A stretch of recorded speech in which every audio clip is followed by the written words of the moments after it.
तो मेरा पूरा परिवार आध्यात्मिक है जी।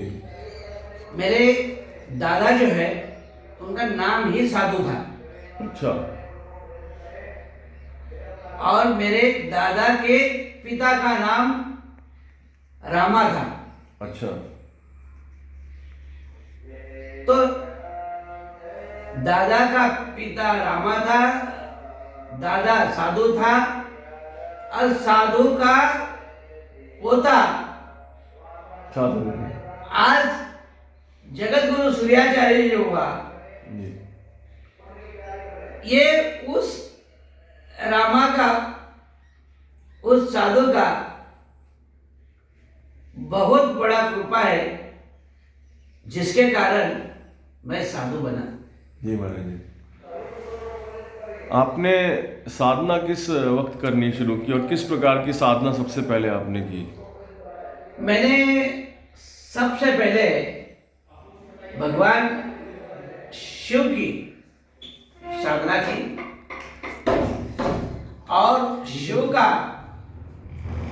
भजन पूजन मेरे गांव के अंदर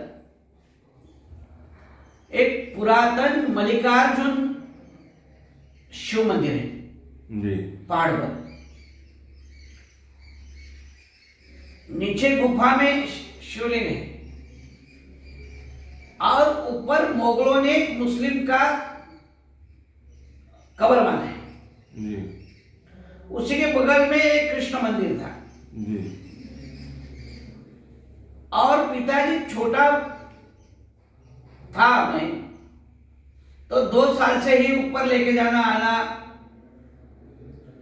क्रम था उनका। वह श्रावण महीने में बहुत बड़ा मेला भरता है जी। हर सोमवार। जी। तो एक चेतना मेरे को चैतन्य रूप की मिली जी। और मेरे आयुष्य में वहां पर एक फकीर मिला, साधु मिला। एक दिन पिताजी ने मेरे अपने पैर को पकड़ा, बोला तो जब चाहे तब, जब चाहे तब तो शिव शिव क्यों करता है? और शिव शिव करता होकर के उन्होंने मुझे अपने पैर को पकड़कर रेत में फेंक दिया। बोले तो शिव शिव नहीं कहेगा। ऐसा क्यों? बस उनको ऐसा था अच्छा। कि मैं सिर्फ परिवार के अंदर जो हमारा जो लोगों का कुलदेव है उसी का मैं पूजन करूं। जी। और मेरे घर के पास एक अंजीर का पेड़ है जी। और उस पेड़ में एक पूर्णमासी में मैंने बैल के गाड़ी का जो चक्का होता है जी। इतना बड़ा फूल देखा। जी। और उस दिन से मेरे मन में आस्था आई कि मैं एक दिन ये फूल देखूंगा और मैं इस फूल के पीछे जाऊंगा। जी। मन में बहुत सारा चढ़ाव उतार था। जी। मेरा पढ़ाई में जाने का कोई उम्र नहीं था। और फिर तीसरे साल में जब मैं आया तब मुझे ऐसा लगा मुझे तो शिव शिव ही करना है, शिव शिव ही करना है, शिव शिव करना है। तो मेरे गांव में एक हनुमान जी का भी मंदिर है, वहां पर भी एक शिवलिंग था। जी। तो मैं जाके उस शिवलिंग को ऐसा जाके पकड़ के बैठता था। उस समय खुला था 63-64 में वहाँ खुले मंदिर होते थे।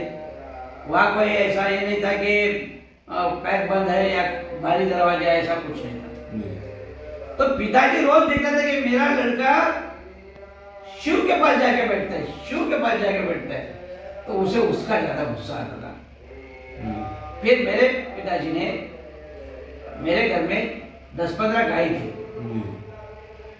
तो मुझे फिर उस समय हाथ में एक लकड़ी दी और माँ को बोला कपड़े में इसको एक रोटी बांध के दे दे और इसको गया चराने दे।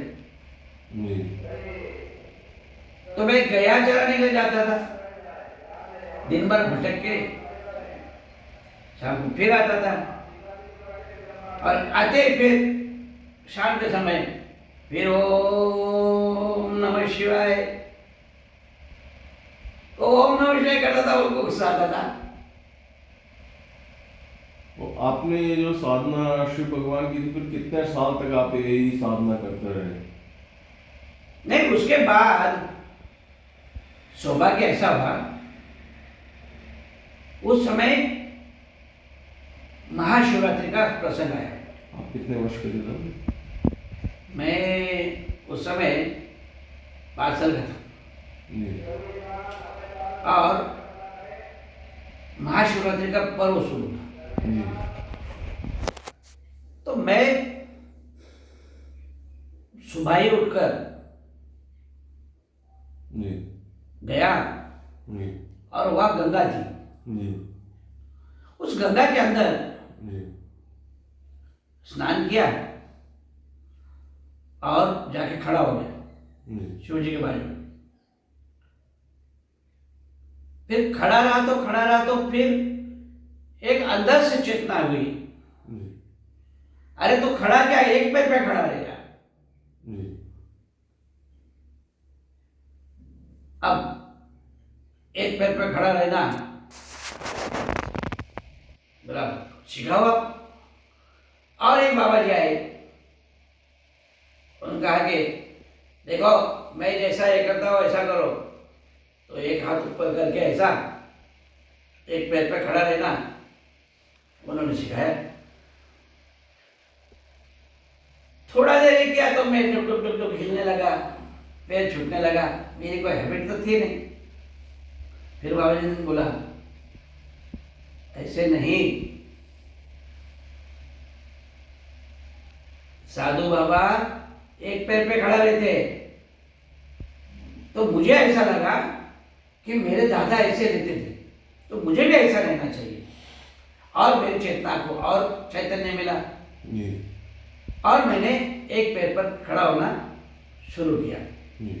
तो आज सुबह 5 बजे से लेके दूसरे दिन सुबह 5 बजे तक वही शिवलिंग के पास में खड़ा। जी। सुबह 5 बजे पंडित जी आए, बोला अरे तू रात में भी इधर खड़ा है? राम में खड़ा है, ओम नमः शिवाय बोल रहा हूं। तो उस दिन से मेरी जो साधना शुरू हुई, कि अब तक मैं हर महाशिवरात्रि में एक पैर पे खड़ा रहता हूँ। जी। 24 घंटा, सब दुनिया देखती है मेरे को। तो ये आप शिव उपासना काफी सालों तक करते रहे उसके बाद? 55 साल हुए। और उसके बाद में ये सूर्य की उपासना आपने करनी शुरू की, ये आपने कब से शुरू की? उसी दिन मैंने संकल्प किया, जी। मैं रात भर खड़ा हूं, जी। तो शिव को देखा और मुझे तो वो चक्र देखना है, तो चक्र समझ के मैं सूर्य को देखना शुरू किया। जी। मेरी प्रेरणा औदुंबर का पेड़ का चक्र था, जी। और प्रेरणा ने मैंने सूर्य देखने का ही किया। तो सूर्य की जो छाया ऐसी खुलती थी, ऐसे खुली, तो मैं सोचता था यही चक्र है, जी। और मैं सूर्य का उपासक रहा शुरू। जी। तो उस समय मैं कोई मंत्र नहीं बोलता था, सूर्य सूर्य सूर्य सूर्य सूर्य सूर्य सूर्य करता था। जी। तो महाराज जी, ये जो आपने शिव उपासना की, इसमें आपकी कोई विशेष अनुभूति हुई हो? मेरे जीवन में मैंने इतनी सारी धार्मिक भावनाएं और बहुत सारे चमत्कार देखे, जी। पर मुझे उस चीज से कोई मोह ही नहीं था। जी। इसलिए चमत्कार का मैं कोई विषय ही मन में नहीं लिया। जी। मैं जब चाहता कि मैं इसके सर पर हाथ रखूं और ये विजय हो जाए। तो लोगों को मैं बोलता था, इधर आओ, मैं तेरे सर पर हाथ रखा हूं, तो चुनाव लड़। तो वहां पर हमारे महाराष्ट्र के मुख्यमंत्री थे वसंतदादा पाटिल। तो एक दिन वो हमारे आए, बोले अभी इंदिरा गांधी आने वाली है और ये गांव से हम उनको मिलाने लाएंगे। और उस समय मेरे पिताजी उनके दोस्त थे, तो मैं उनके साथ गया था। तो उस समय प्रोटोकॉल का कोई इतना ऐसा उस समय नहीं था। तो उस समय मैंने उनको कहा कि दादा आप फिर से मुख्यमंत्री होगा, और वो दूसरी बार मुख्यमंत्री हुए। जब से लोग मुझे राजकीय लोगों का गुरु मानने लगे और मेरी साधना का परिचय लोगों में आते गया।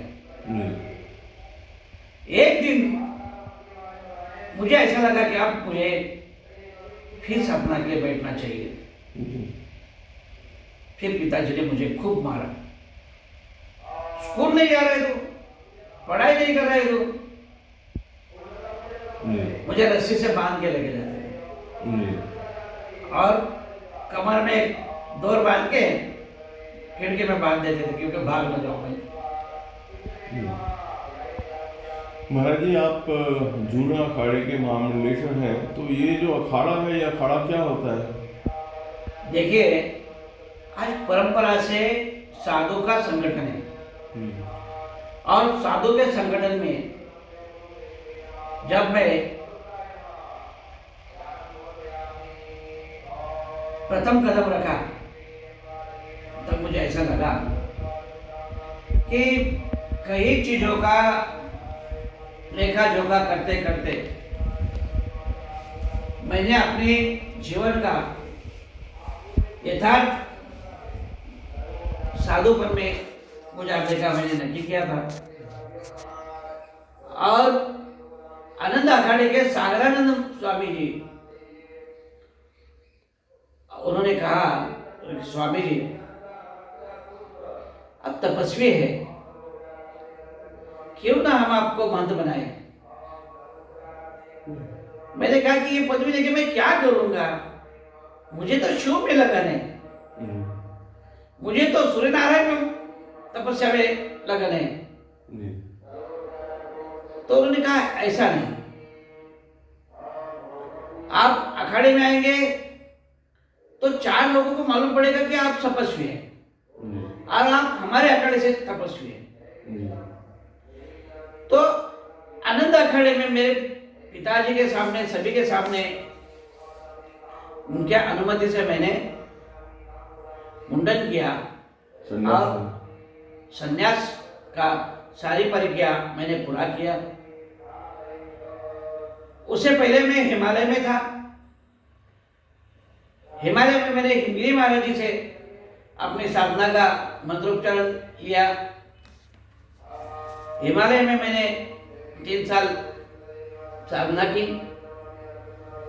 साधना के स्रोत में कई प्रकार के वरदान मुझे मिले, पर मुझे वरदान नहीं चाहिए थे, इसलिए बार बार भगवान से बोलता था कि मुझे कुछ नहीं चाहिए। और मैंने कोई भी सिद्धि नाम की चीज को स्वीकारा नहीं। सिद्धि नाम की चीज को न स्वीकारने का फायदा मेरा ये हुआ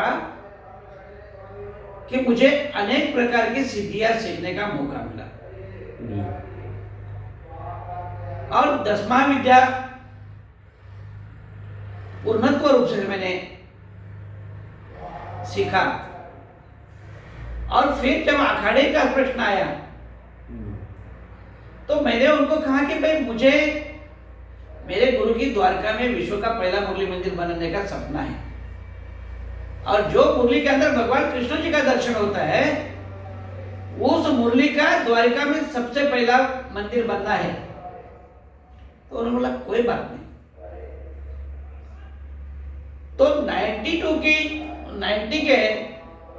91 में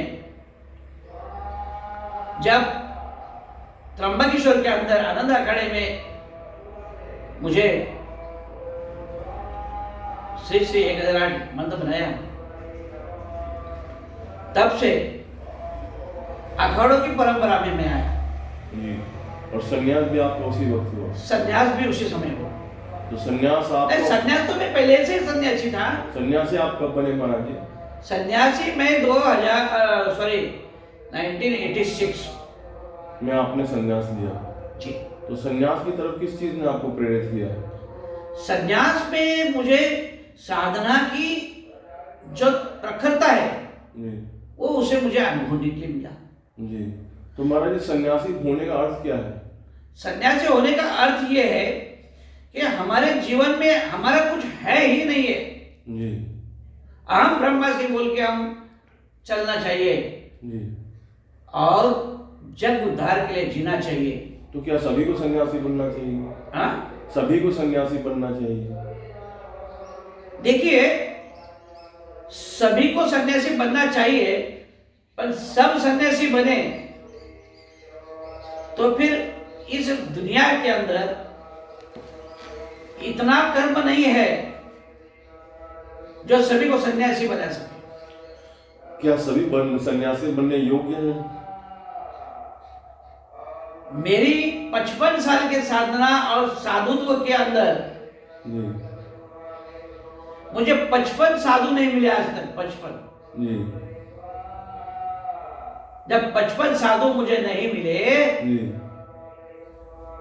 तब मैं सबको कहां से बना पाऊंगा? तो महाराज जी जो ये साधु बने हुए हैं, क्या ये साधु नहीं है? नहीं, ये सारे साधु तो जरूर है। जी। ये साधु जरूर है, जी। लेकिन आत्मज्ञानी साधु है ही नहीं है। जी। जी। आत्मज्ञानी साधु क्या होता है महाराज जी? आत्मज्ञानी साधु ये होता है अपने आप को पूर्णत्व में भगवान के शरण में साधना में पूर्ण योग धारणा करने वाला योगी होता है। तो आत्मज्ञान किसे कहते हैं महाराज जी? आत्मज्ञान जो अंतरात्मा से जो ज्ञान की उत्पत्ति करता है, जो अपने मंत्रों द्वारा जो अपनी प्रकटता करता है, उसको आत्मज्ञान कहते हैं। जी महाराज जी, सूर्य उपासना जब आपने की तो सूर्य को जब आप देख रहे थे तो उसको देखते हुए क्या आपको कोई विशेष अनुभूतियां हुई? क्योंकि आज के दिन में सूर्य उपासक बहुत कम है, तो आप कोई व्यक्ति ऐसा हो जो सूर्य उपासना करना चाहे तो उसको एक प्रेरित करने के लिए उसको क्या बता सकते हैं, किस तरह से साधना करनी है और उसको करते हुए क्या आपको जो है मतलब अनुभूति आपकी किस प्रकार की हुई? देखिए, सबसे पहले साधकों ने हम 12 से 1 बजे की साधना करते हैं जी। लेकिन साधकों ने सुबह सूर्योदय से सिर्फ 15 मिनट साधना करना चाहिए सूर्य को देखते हुए। जी। इससे ज्यादा नहीं करना चाहिए, वरना उसके कैटर्स चले जाएंगे। जी। सूर्य साधना करते समय सबसे बड़ी अनुभूति है कि उसका आत्म प्रकाश की जगह उसको दिखाई देती है। जी। वो जिस प्रकाश को देखना चाहता है, उस प्रकाश के उसके सामने कई प्रकार के वलय आते हैं। जी। और उस सारी विविधता से उसके आत्मा को इतना प्रसन्नता मिलती है कि जो अपने आप को समा नहीं सकता है, इतनी प्रेरणा उसको मिलती है। क्या स्त्रियों को भी साधना, ये सूर्य साधना करना अलाउड है? हाँ हाँ, ये स्त्री कर सकती है, पुरुष कर सकता है, लेकिन सूर्य की साधना करते हुए स्त्री और पुरुष भगवान शिव का एक अंग है। इसलिए मेरा मानना यह है कि शिव सदा ही शिव है और माता अंबिका उनके साथ होने के कारण अंबिका का अंग है शिव और शिव का अंग शिव पार्वती है। पार्वती बाद में है, अंबिका साथ में है। इसलिए इस शिव का मूल स्वरूप नारायण है और नारायण और शिव, शिव उसकी द्विता ब्रह्मा इन लोगों को जो ब्रह्म ज्ञान जितना ऊपर खींचोगे उतना नीचे जाएगा, जितना ऊपर खींचोगे उतना ऊपर जाएगा, इसका जब उनको अनुभव हुआ तब शिव चैतन्य सूर्य की धारा का प्रागट्य हुआ। और प्रागट्य में सबसे बड़ा यदि अगर कोई देव है तो सूर्य देव है। पंचदेव के प्रमुख देव सूर्य देव है। जी स्वामी जी, सूर्य देव की उपासना हिंदुस्तान में कम सी हो गई है और देखा जाता है कि सिर्फ ये जो जल चढ़ाने का सिस्टम है वो हो गया है। तो अन्य प्रकार की सूर्य उपासना है जो वो दर्शक कर सकें, किस प्रकार की उपासना है आप सभी को बताएंगे? 15 मिनट देखने के अलावा उसके अलावा कोई ऐसी उपासना हो? देखिए, सूर्य के सहस्त्र नाम है जी, 12 नाम है जी, और सूर्य कवच भी है जी, यदि अगर नित्य रूप से सूर्य कवच करे, जी, नित्य अगर अपने घर में ही बैठकर जी, सूर्य का पूजा करे तो उसको सूर्य चैतन्य की धारा लहरती हुई दिखाई देती है। जी। सूर्य चैतन्य की धारा को किस प्रकार से समझाया जाए महाराज जी? देखिए, जब आप साधना में रहते हैं तो साधना आपको ऐसी प्रेरणा देती है कि आप ये करो, आपको ये करना है। ये अंतर की जो साधना का भाव निर्माण करती है, ये सबसे बड़ा अनुभव है। जब हम साधना को सिद्ध होते हैं तो साधना आपके पूरे बॉडी में चैतन्य निर्माण करती है। चैतन्य की हर धारा आपको कहने की जरूरत नहीं पड़ती है। जैसे आप मुझे देखेंगे तो आज 60 साल की उम्र होने के बाद भी मेरे चेहरे पर आपको कभी भी मायूसी का रंग नहीं दिखेगा, चैतन्य दिखेगा, स्फूर्ति वाला दिखेगा। ये सूर्य चैतन्य है, ये सूर्य से प्राप्त हुआ चैतन्य है। और ये चैतन्य जब आपके अंदर निर्माण होगा तो जैसा मैं अनुभव कर रहा हूं वैसे आप भी अनुभव करोगे। स्वामी जी, मंत्र का और सूर्य देव का क्या आपस में लिंक है? जी, मंत्र जो होते हैं वो पंचाक्षर मंत्र होते हैं और पंचाक्षर मंत्र के अंदर जो मुख्य जो गुप्त मंत्र है वो जब गुरु देते हैं उसके बाद ही उसका प्रागट्य होता है। जी। बिना गुरु का प्रागट्य नहीं होता। जी। और प्रागट्य करने के लिए अगर आप एक ज्योत जलाना चाहेंगे तो कम से कम हमारे पास 1-2 पत्थर तो चाहिए कि जिससे आग निकले। स्वामी जी, गुरु किसको कहते हैं? हाँ, ये सबसे बड़ी बात है। जिसके अंदर सर्वांग गुण भरे हुए हैं, जिसके अंदर आध्यात्मिक शक्ति नहीं सर्वांग शक्ति जिसके अंदर भरी है, जो सर्वांग अपना बोध दे सकते हैं, उसको गुरु कहते हैं। गुरु परंपरा में गुरु का क्या महत्व है? देखो, गुरु परंपरा जो है ये जिस शिष्य के अंदर अपने गुरु का आदर मान भाव है, जिसके अंदर भावना है गुरु ही माता, गुरु ही पिता, गुरु ही मेरा दाता, ये जिसके अंदर भावना है वो भावना ही सबसे बड़ी प्रेरणा है और प्रेरणा ही उसका स्रोत है। जी स्वामी जी। स्वामी जी, आप काफी अच्छा गा लेते हैं, तो क्या आप हमें गुरु के या किसी और उसके एक छोटा सा 2-3 मिनट का एक गीत सुना सकते हैं? जरूर। मैं पहाड़ पे जब था, जी हिमालय में जब था, जी तो वहां तो कोई संगीत नहीं था, जी और ये संगीत नहीं था तो फिर मन ऐसा होता था कि कौन से गुफा में गुरु जी बैठे हैं, और क्या मेरा आवाज गुरु तक जाएगा क्या। तो मेरा मन भी ऐसा कभी कभी मुझे खींच लेता था। जी तो फिर खींचे आवाज में उनको बहुत जोर से बोलता था, जी गुरु जी तेरे बिना, सौरे बिना मन नहीं लागे रे, तेरे बिना मन नहीं लागे, मन की इच्छा पूरी कर दो मेरी खाली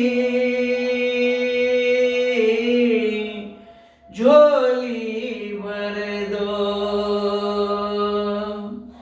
प्रीतम तेरे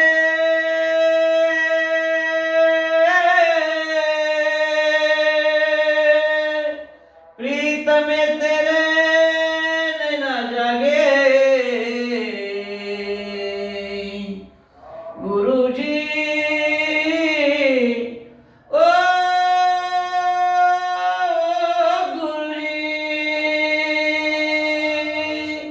गुरु जी तेरे बिना, सौरे बिना मन नहीं लागे, तेरे बिना मन नहीं लागे। मस्त। इस तरह से पहाड़ों में गाता था। जी स्वामी जी, आपने जब हिमालय में साधना की तो किस प्रकार की साधना आपने वहाँ की? हिमालय में मैंने पूर्ण योग साधना की। अपने गुरु ने जितनी साधना के मंत्र दिए, आपने साधना को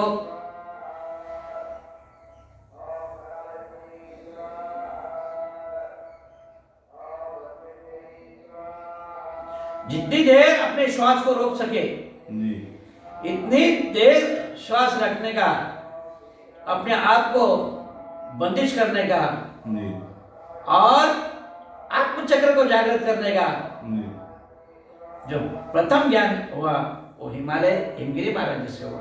जी और इसी ज्ञान के द्वारा मैंने अपनी आत्मशक्ति को जागृत करने का पहला प्रयास किया, जी और उस प्रयास में मेरे गुरु महाराज मुझ पर प्रसन्न हुए जी और उन्होंने दीक्षित किया जी और कहा,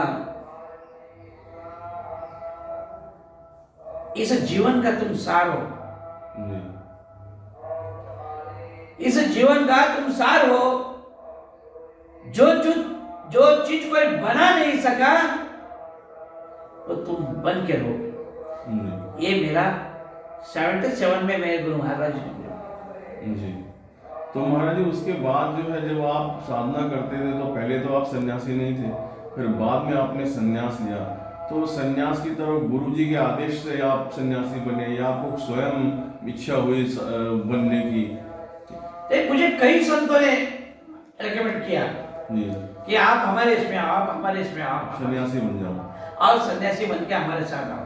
जी जी महाराज जी। इस बीच में मेरे कई संतों से मेरा संबंध आया, जी और फिर सागरानंद महाराज जी ने मेरे ऊपर असीम कृपा किया। जी उन्होंने मुझे आनंद अखाड़े का श्री श्री 1008 बनाया। जी उसके बाद जब मेरे अंदर ऊर्जा देखी उन्होंने, जी तो उन्होंने मेरे बाजू में बिठाया जी और कहा कि स्वामी जी, आपको यदि दुख ना हो, तुम्हारे जैसी सामर्थ्य शक्ति वाला संत हमें मिला तो क्या कमी, जी पर मेरी ऐसी इच्छा है कि मेरे अखाड़े में तो महामंडलेश्वर बनाने के लिए मेरे पास इतना साधु नहीं है, जी और मैं हरिद्वार में हरिगिरी महाराज जी से मैं प्रार्थना करूंगा जी कि एक बालक है और बहुत सारी ऊर्जा से भरा है, जी मैं आपके चरणों में भेजना चाहता हूं। जी तो उन्होंने हरिद्वार मुझे भेजा। जी हरिद्वार में जब मुझे हरिगिरी महाराज जी चुनाव खड़े के मिले, वो वहां के संरक्षक थे। जी उन्होंने मुझे देखते ही मुझे कहा कि आप चैतन्य मूर्ति दिखती है, जी आपकी आभा मुझे बहुत भा गई है, जी क्या आप मेरे अखाड़े में महामंडलेश्वर बनेंगे? तो मैंने उनको कहा कि किस तरह से बनते हैं? तो उन्होंने कहा सन्यासी के सर्व गुणों से बनते हैं। जी मैंने कहा मैंने तो कोई आपको दक्षिणा नहीं लाई। जी बोले आपका जो ये शरीर है, आपका जो ये तप देखते हुए मुझे आपका धन नहीं, आपका मेरे अखाड़े में आगमन चाहिए। जी तो उनकी असीम कृपा हुई हरिगिरी महाराज जी की, जी उन्होंने दीक्षित करवाया, जी मेरे पंचकर्म करवाया, जी मेरे सारे 16 पिंडदान करवाया, जी और मेरे अखाड़े के पीठाधीश्वर श्री अवधेशानंद सरस्वती गिरी महाराज जी, उन्होंने मुझे 16 पिंडदान की प्रक्रिया पूरी की जी और महामंडलेश्वर मेरा पट्टाभिषेक हुआ कनखल में। जी उसके बाद उनके भी मन में इतनी धारा आने लगी कि उन्होंने कहा कि इस व्यक्ति को मैं जो पद दिया है, ये उससे भी कई गुना इनके अंदर सामर्थ्य है, क्यों ना हम अखाड़े के इनको जगत गुरु बनाए। तो अखाड़े के अंदर उनका सारा परीक्षण हुआ, विचार हुआ, विचार मंथन किया, और फिर अवधेशानंद महाराज जी को बुलाया, पीठाधीश्वर को, और फिर उन्होंने चंडीगढ़ में हमारे एक संत है, उनके आश्रम में एक बहुत बड़ा यज्ञ चालू था, और उस यज्ञ के अंदर जुना अखाड़े के प्रमुख जगत गुरु के नाम पर मेरी यथावत विधि हुई, पट्टाभिषेक हुआ, और जुना अखाड़े के आज जगत गुरु बने। उसके बाद मैं सूर्य देख रहा था, सूर्य की साधना किया हुआ कोई तपस्वी नहीं था जो उनको मैं मिला। तो उन्होंने हमारे अंजनेंद्र दास महाराज उनको भेजा, और अंजनेंद्र दास महाराज जी ने वो प्रथम जब मुझे मिले तो अवधूतानंद सरस्वती नाम से जगत गुरु शंकराचार्य अवधूतानंद सरस्वती नाम से मुझे मिले, और उन्होंने अपना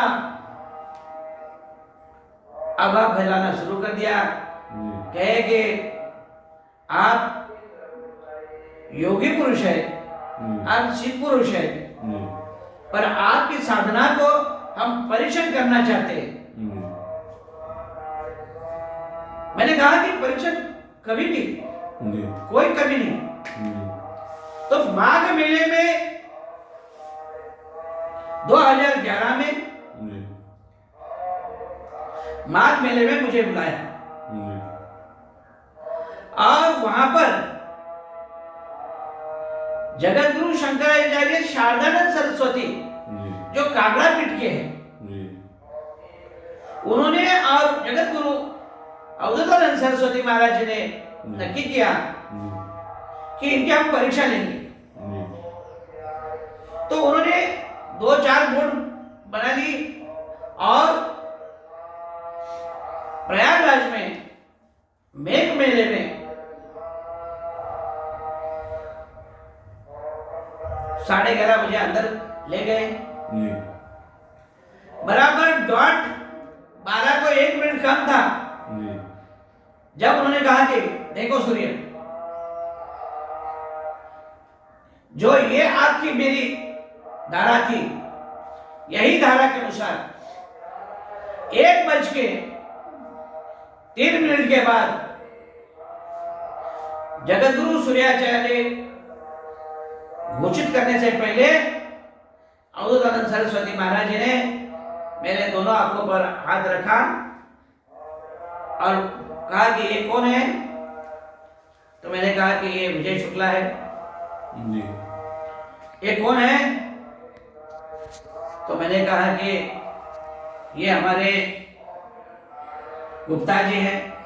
जी ऐसा जी आंख बंद करते ही लोगों को पहचानना ये कभी भी संभव नहीं है, जी क्योंकि इतना प्रखर तेज के सामने 1 घंटा देखने के बाद यदि अगर आप आंख नीचे ऐसा करके देखते हैं तो पूरा अंधेरा जाता है।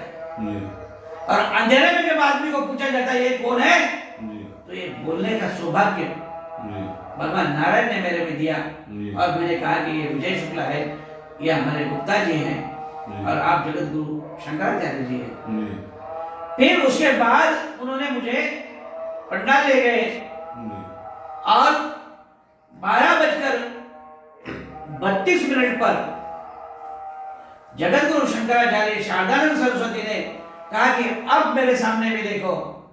तब उनके सामने भी मैंने 10 मिनट का सूर्य दर्शन किया और कहा कि ये कौन है बताओ? तो मैं बोला ये आपके यहाँ के एसपी साहब है और ये मेरा अधिकारी है। जी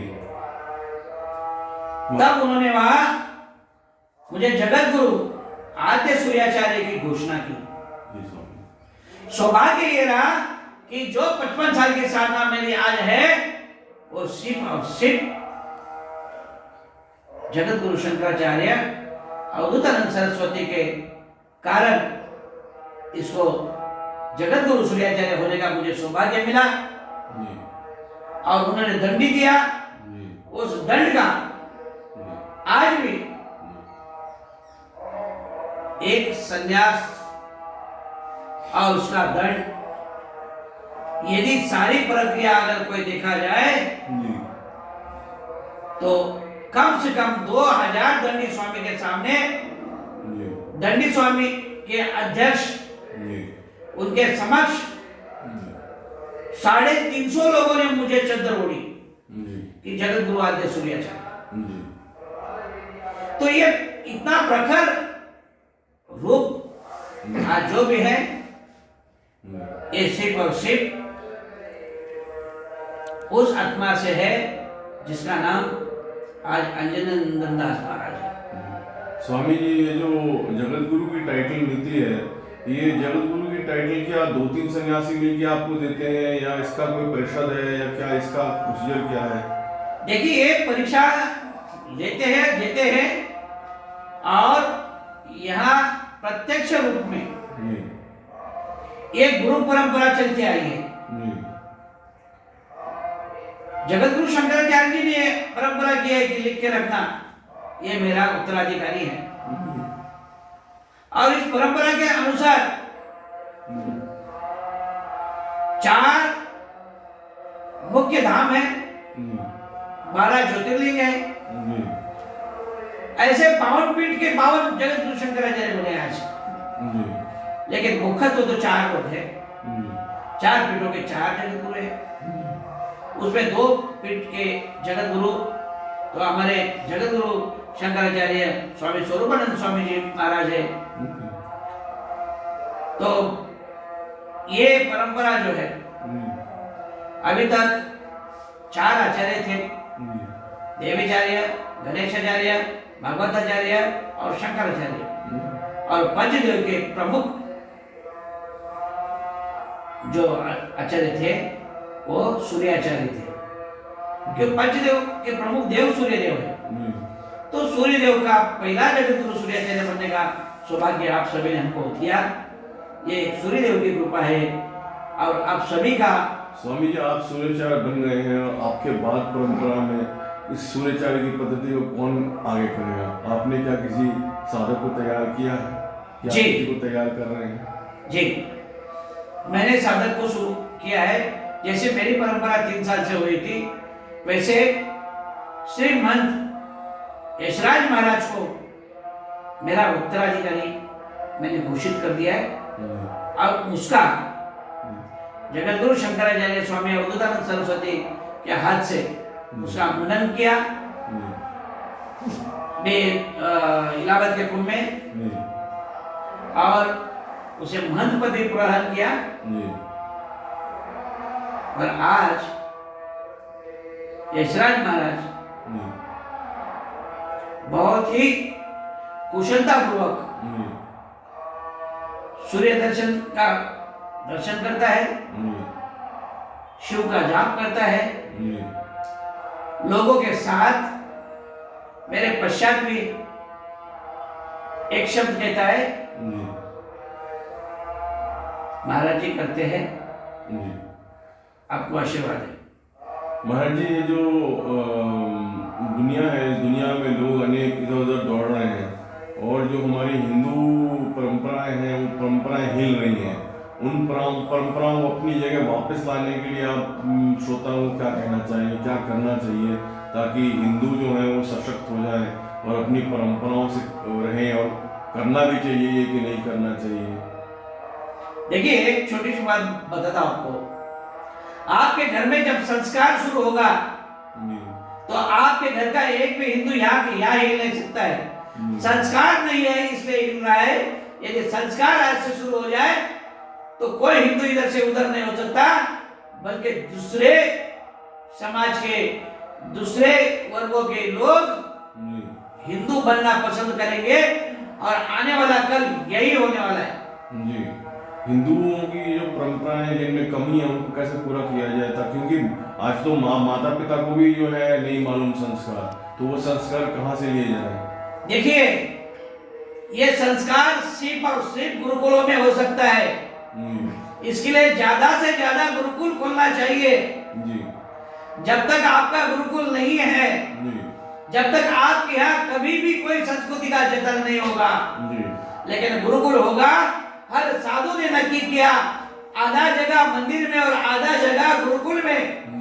तो गुरुकुल जब बनेगा, संस्कृत जब आएगा तब संस्कृति बचेगा, नहीं तो नहीं बचेगा।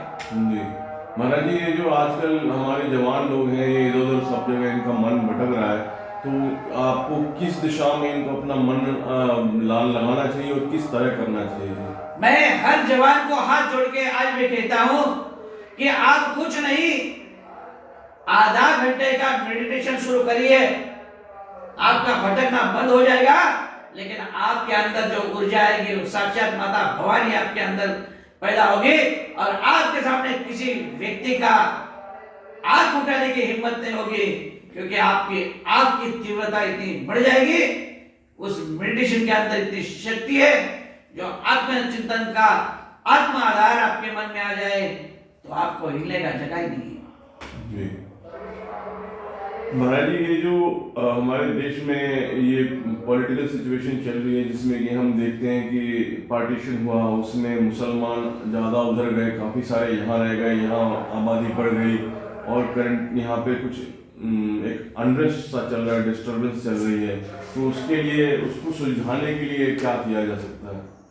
देखिए, सत्य बात बताता हूँ जी। मक्का में जाओ तो भी शिव जी है, भारत में रहो तो भी शिव जी है, और आपके मन में ढूंढो तो भी शिव जी है। ये जब समझ जाएगा तब हिंदू भी नहीं और मुस्लिम भी नहीं, सब सनातनी है और सनातनी रह जाएगा। ये मेरा वादा है कि एक दिन सनातन धर्म फिर से जागृत होगा और भारत हिंदू राष्ट्र होगा। ये बहुत निश्चित काल में हम आपको आज घोषणा करते हैं कि बहुत जल्द काल में हिंदुस्तान हिंदू राष्ट्र बनेगा और राष्ट्र माता का गीत हर मनुष्य गाएगा। जी महाराज जी, विश्व में जो स्थिति बनी हुई है, इस विश्व की स्थिति में इस वक्त में पूरे दुनिया के अंदर में एक प्रकार का कहना चाहिए कि शोर है, बखेड़ा है, अशांति है और हर आदमी जो है परेशान है। तो इससे निपटने के लिए दुनिया को आप क्या कहना चाहेंगे, किस प्रकार से इससे लोग जो है निपटना सीखें? देखिए, यहाँ निपटने वाली कोई बात ही नहीं है, सब सनातनी है। और सबको जब मालूम पड़ेगा कि हिंदू संस्कृति ही आत्म संस्कृति है और आत्म संस्कृति ही हमारी संस्कृति है, जब उसमें अनेक प्रकार के पेड़ के जैसे टहनियां होती है, वो टहनियां आने से जड़ खत्म नहीं होता। जब जड़ एक है तो टहनियां भी उसकी बेटी बेटा ही है, वो सब अपने आप आएंगे।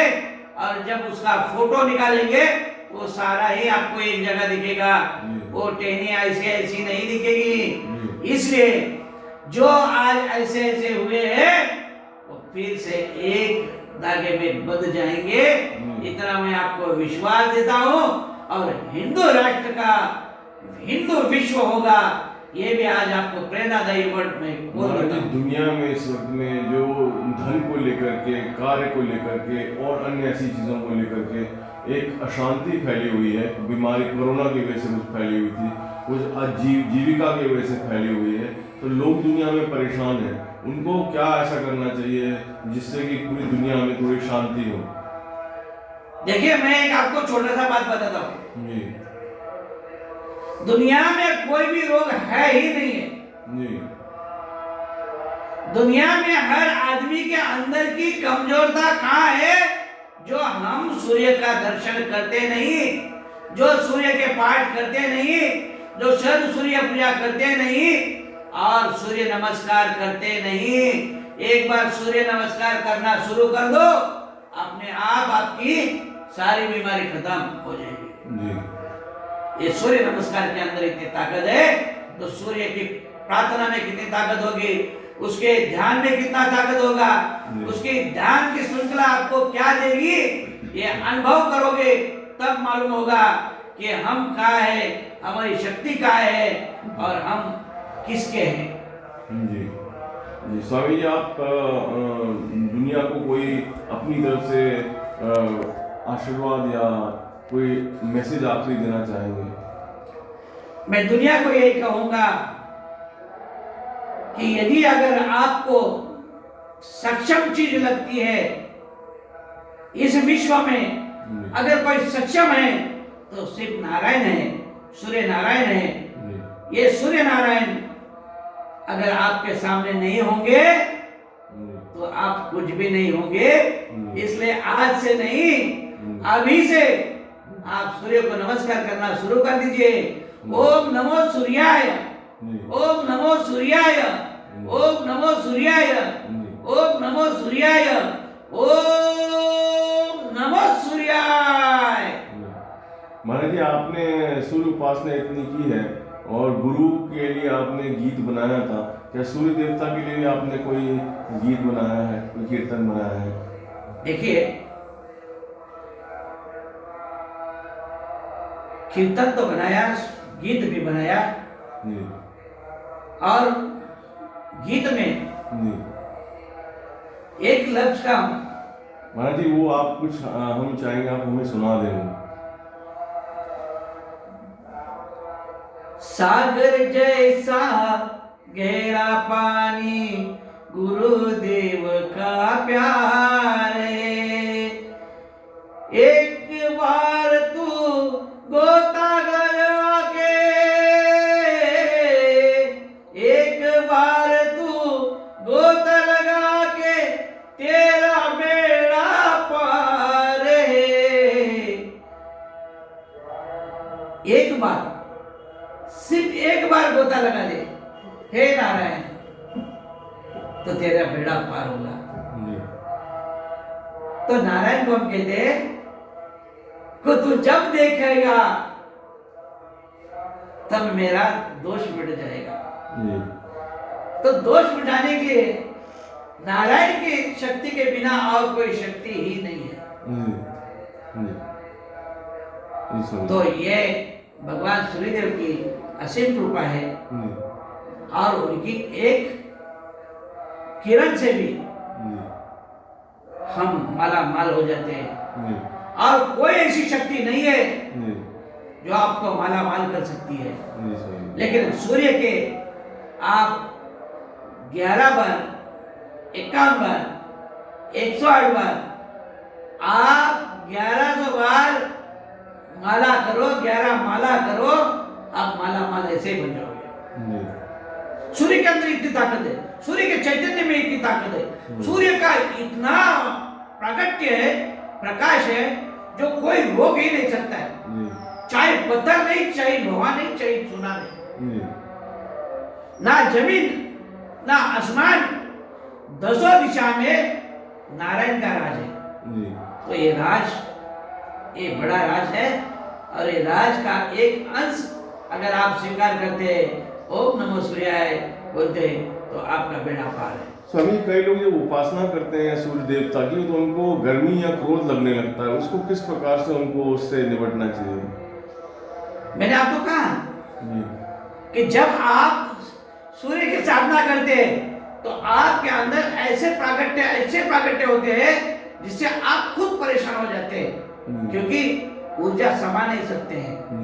ये ऊर्जा समाने के लिए एक मात्र सूत्र है जिसका नाम गुरु है। आप गुरु को आदेश के पालन करो, चुप तो चुप रहना, ये आदेश पात्र गुरु होना चाहिए। जया लागे मोक्ष भावे, इन्हें सदगुरु कर लेना चाहिए। यदि इसके पास सदगुरु ही नहीं है तो मटका खाली है, कितना भी उसको बजाओ तो टंग टंग बजता ही रह जाएगा और वक्त आएगा तो फूट जाएगा। तो नारायण आपको इतनी ऊर्जा देता है कि टंग टंग करने के बाद भी आपका मटका भरता जाता है लेकिन फूटता नहीं है। स्वामी जी, अपने पास थोड़ा सा टाइम रह गया है, तो आप अगर एक दो हमें वो भजन सुना दें थोड़ा 2-3 मिनट के, तो वो इसमें आ जाएंगे, फिर उसको आगे पीछे हम लोग बाद में एडजस्ट सेटिंग कर लेंगे। दे दे थोड़ा प्यार तेरा क्या घट जाएगा, दे दे थोड़ा प्यार तेरा क्या घट जाएगा, सुनोगे तो आपका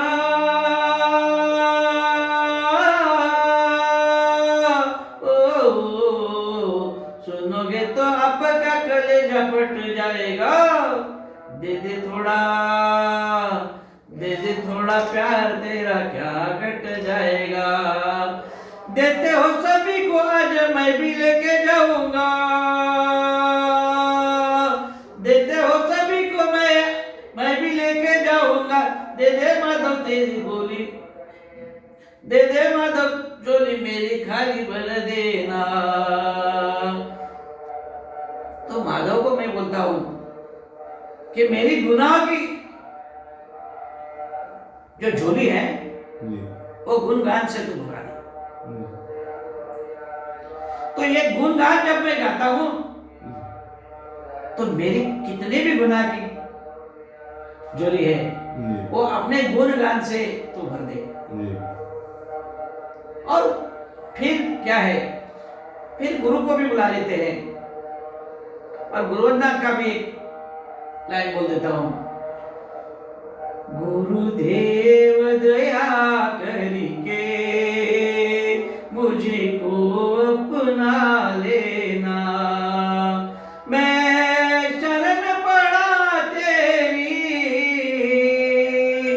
चरणों में जगा देना। गुरुदेव दया करके मुझे को अपना लेना, पापी हूँ या कपटी जैसा भी तेरा हूँ, पापी हूँ या कपटी जैसा भी तेरा